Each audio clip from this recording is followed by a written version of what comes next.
Hi friends, আবার একটা নতুন ব্লগ নিয়ে চলে এসেছি। তো আমি 16 সোমবার করছিলাম, তো আজকে হয়ে গেছে। তো পুজো সকালবেলায় দিয়ে চলে এসেছি, আর পায়েস বানিয়েছি, তোমাদের দেখাচ্ছি। পায়েস নিয়ে একটু ঠাকুরের কাছে দেবো, আর গোপালের কাছে দিয়েছি। তো চলো তোমাদের দেখাই। এই যে আমার পায়েস বানানো হয়ে গেছে, আর আমি ঠাকুরের জন্য তুলে রেখেছি, আর গোপালকেও দিয়েছি। দাঁড়াও তোমাদের দেখাই। এই দেখো, গোপালের জন্য রেডি করে রেখেছি।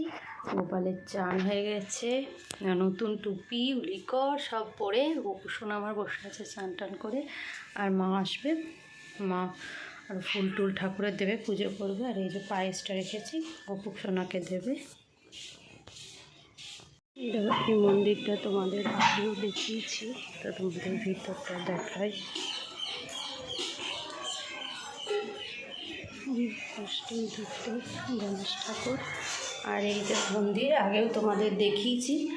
আর এই দেখো, আর এখানে আমি ঠাকুরের এখানে দিয়েছিলাম, হয়তো কেউ ভোগটা দিয়েছি নিয়ে গেল। আসলে আমি বেরিয়ে যাওয়ার পরে পেলাম, তো যাই হোক।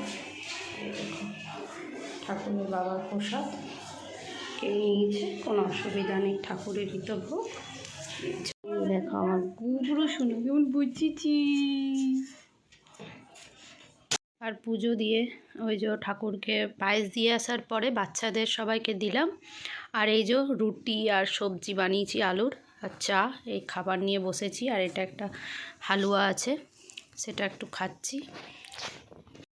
তারপরে সন্ধেবেলায় বেরিয়ে গেছিলাম বাজার কলকাতা, সেখানে কিছু কেনাকাটা ছিল, তো পরে ব্লগে দেখাবো কি কিনেছি। তো এই দেখো, বাজার কলকাতা পৌঁছে গেছি।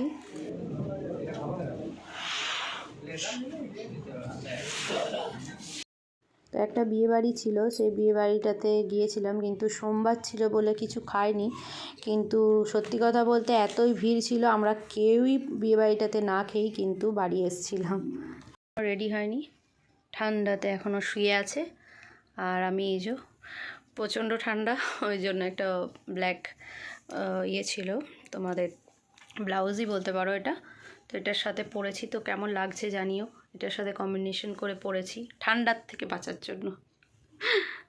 তো প্রথমবার এরকম হলো যে কোনো একটা বিয়েবাড়িতে গিয়ে না খেয়েই বাড়িতে এসেছি। তো এই দেখো, বিয়েবাড়িটাতে চলে এসেছি। যাওয়ার ছিল না, কিন্তু খুব করে বলেছিল বলে গেছিলাম, কিন্তু না খেয়ে বাড়ি আসা ফার্স্ট টাইম।